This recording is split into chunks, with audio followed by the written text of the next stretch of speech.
High it's me plus welcome একটা নতুন ব্লগে। আজকের পুরো ব্লগটা about Dinajpur and also exam. সকাল সকাল উঠে ব্যাগট্যাগ সব গুছায় রাখি, রাতের বেলা কোনো গুছাগুছি করিনি। সো সকাল উঠে পুরো ব্যাগট্যাগ গুছাই অ্যান্ড ব্রেকফাস্টও সারে নিই আর একটু রিভিশনও দিই।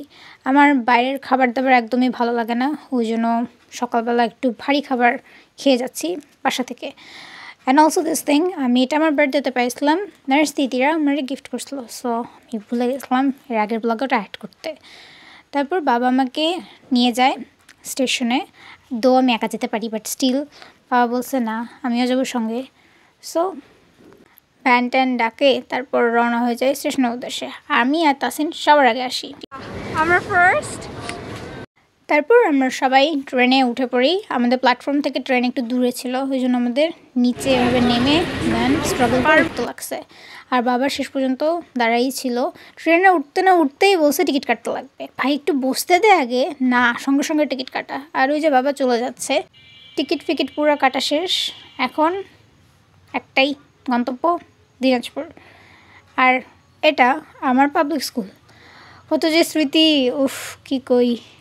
আর এই যে একটু ফটোশ্যুট হচ্ছে, তা আমিও বলবো একটু ভিডিও করে নিই। ম্যাডামরা একটু ফটোশ্যুট করতেছে ওইদিকে। অনেক মিস করছি বেস্টিরে, একটু অলোন লাগতেছিল, মানে ওরা ছিল তাও, বাট ইউনো বেস্টি থাকলে আরও ভালো হতো। ওর পরীক্ষা, ওই জন্য ও আসতে পারে নাই। আর আমরা ভাবছি উনো খেলবো, কিন্তু আমাদের পরে খেলাই হয়নি, জাস্ট আমরা কার্ডটা গুছাই রাখছি। তারপর আমরা গুগল ম্যাপে দেখতেছিলাম আর কত দূর বাকি, আর কতক্ষণ আমাদের, আমরা ওয়েটই করতে পারতেছিলাম যে কখন আমরা নামবো আর পৌঁছাবো। তারপর আমি একটু এটা করে নিই, কখনোই মা থাকলে আমাকে এরকম ট্রেন থেকে মাথা বের করে দিত না, মানে পারমিশন দিতই না। সো যেহেতু একা গেছি তাই সব রাইটস আমার হাতে।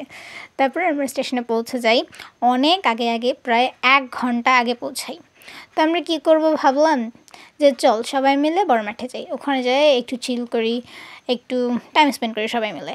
তারপর আমরা বড় মাঠে চলে আসি, এই যে পুরা ফাঁকা। আর ওইখানে যেটা জুম করে দেখাচ্ছি আমার সব স্বপ্নের কবর। ক্রিকেট প্র্যাকটিস হয় ওখানে, চাইলেই আমাকে দিতে পারতো কিন্তু তারা আমাকে দেয়নি। আর ওই দিকে ফুটবল প্র্যাকটিস হয়। বলতে গেলে বড় মাঠ একটা আমার স্বপ্নের কবর, যেখানে সব স্বপ্ন আমি কবর দিয়ে রাখছি। মানে চাইলেই সাপোর্ট পাইতাম, কিন্তু যাই হোক এসে এগুলা বাদ দিই। আজকের কথা হলো আমরা গেছি, ভালো মতো পৌঁছেছি, অনেক ফান করছি। আর দেখাচ্ছিলাম ওইখানে আবারও যে ওখানে প্র্যাকটিস করে। আর এই যে আমার ফ্রেন্ড হ্যাঁ বল এবার বল। এখানে আসি নতুন একটা যে দৌড়ানোর প্রতিযোগিতা পাইছে, যেখানে ওকে আমি একটা লাঠি দিব, দৌড়াবে। যে পিছনে দেখা কি সুন্দর এখানে ঘেরা আছে পতাকা দিয়ে, ওকে আমি ওইখানেই ছাড়ি দিব, ওখানে দৌড়াবে, তুই যে দৌড়া।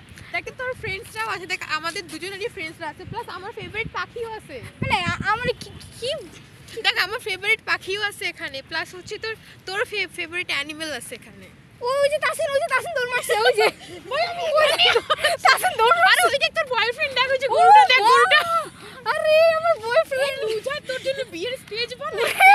ওরে লুজা, তোর বন্ধুরা এখনো উঠে নাই। আরে দেখ এটা উঠা না ভাই, এদেরকে আমি উঠাবো না, কারণ আমি আজকে ওদের জন্য খাবার আনি নাই। ওরা যদি আমাকে ধরে, আর এখানে ওদেরকে খাওয়ানো যাবে না যদি আরো 10-12টা আসে। আমার ভয় লাগে ভাই। সো ওই মোমেন্টটা অনেক ভালো ছিল, এত হাসাহাসি করছি আমরা আর এত ফাজলামি। তারপর আমরা বড়মাঠ থেকে চলে আসি আমাদের পরীক্ষার সেন্টার উদ্ভাস। সো ওখানে তার আগে একটু চাটা খাই, আমরা একটু গল্প টল্প করি। আর এই যে সবাই মিলে চা খাইছি, আর এদিকে আমার বান্ধবীরা গল্প টল্প করতেছিল, তো আমি ফোন নিয়ে রেকর্ড করা শুরু করি। হ্যাঁ বল, কী বলবি। তারপর আমরা পরীক্ষা দিই, দেওয়ার পর আমাদের এক গাদা বই খাতা ধরায় দেয়, যেগুলো বিনামূল্যে উদ্ভাস থেকে আমাদের দিছে। পরীক্ষাটা ভালো গেছে মোটামুটি বলা যায়। আর উদ্ভাস থেকে আমাদের 2টা বই দিছে, আর একটা হলো কেমিস্ট্রির পুরো কেমিক্যাল রিয়াকশন থাকে এরকম একটা paper, and lots of suggestion, যেটা আমি বলবো যে যাই ভালোই করছি, অনেক উপকার হয়েছে। তারপর আমরা ছোটোমোটোভাবে নাস্তা সারে নিই, যেটা একদমই ফালতু ছিল, ডালে লবণই ছিল না। যাই হোক হোটেলের খাবার এমনই হয়। তারপর আমরা সার্চ করতেছি কোথায় যাব, মানে হাতের কাছে যাওয়া সম্ভব এরকম প্লেস। তারপর কোথাও পাইনি, এই যে জানি মাঝখানে আসিন, where are you? নিয়ে চলে যাবে। কোথাও ঘোরার জায়গা পাইনি, তাই আবার চলে আসছি বড় মাঠে। একটা ভালো দিক হয়েছে, আমি ক্রিকেট ম্যাচ দেখতে পাইছি, কিন্তু বেশিক্ষণ না, খুবই অল্প সময়। সবাই ফোনে লাগে আছে, আর আমি একমাত্র যে ম্যাচ এনজয় করতেছিলাম। আর তাসিন পিছনে দ্বারা বলতেছিল ফুচকার অর্ডার দেওয়ার কথা, মানে সবাই আলাদা আলাদা করে সব দোকান থেকে একটা একটা করে অর্ডার দিতাম, তাহলে বুঝতে পারতাম কার ফুচকার টেস্ট কিরকম, কোন দোকানের।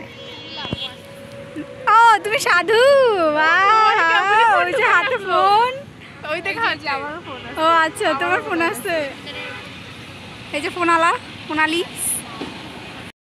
আমি ম্যাচ দেখতে থাকি, মাঝে মাঝে একটু ভিডিও করতে থাকি সবার। তারপর ফুচকার অর্ডার দিছিলাম, সেটা চলে আসে। খাওয়া দাওয়া আমার প্রায় শেষ বলা যায়, ওদেরও শেষ বলা যায়, চলতেছে, যে মামু খুঁজতেছে। আমাদের জেনে খাওয়া শেষ, জেনে ওদিকে ফোন চালাচ্ছিল আর আমি এদিকে ম্যাচ দেখতেছিলাম। আমার একদমই যাওয়ার ইচ্ছা করতেছিল না, কারণ আমার ম্যাচ অনেক দেখতে ইচ্ছা করতেছিল, কিন্তু আমাদের যেতেই হবে, কারণ প্রথম ট্রেন আমরা মিস করি, যেটা ছিল 11:30টার দিকে, আর আমাদের এক্সামই শেষ হয় 11:40 ওর সামথিং, শেষ করতে করতে 12টা পার। তারপর আমরা রওনা হয়ে যাই স্টেশনের উদ্দেশ্যে। ট্রেন বলা যায় 20 থেকে 30 মিনিট দেরি করে আসে। আমরা স্টেশনে অনেকক্ষণ দাঁড়াইছিলাম, আর অনেক গ্যাঞ্জাম ছিল ওই দিন স্টেশনে। Finally we got the place. Hello, আমি ভিডিও না করে পারলামই না, এই মেয়েটা ট্রেনে বসেও বই পড়া শুরু করছে। হাসতেছিস তুই তো পড়তেছিস। এই মেয়ের এতই দুশ্চিন্তা, এই মেয়ে দেখেন এখানে কি লেখা আছে, এই যে এত দুশ্চিন্তা করছেন ক্লান্তি আসে না। ইস, কত ডিপ্রেসড বাচ্চাটা, প্রে ফর হার। আমার ট্রাভেলিংয়ে বই পড়তে অনেক ভালো লাগে। তারপর ট্রেনটা আমাদের রেলগেটের এখানে থামে, তো আমি আর তাসিন নেমে পড়ি। আমরা আর স্টেশনে যাই না, বেকার টাকা খরচ করে অতদূর আবার। সো আমি আর তাসিন ডিসাইড করি নেমে যাই, যেহেতু তাসিনের বাসার কাছেই। আর গুড নিউজ, আমার মলি গাপ্পি বেবি দিছে।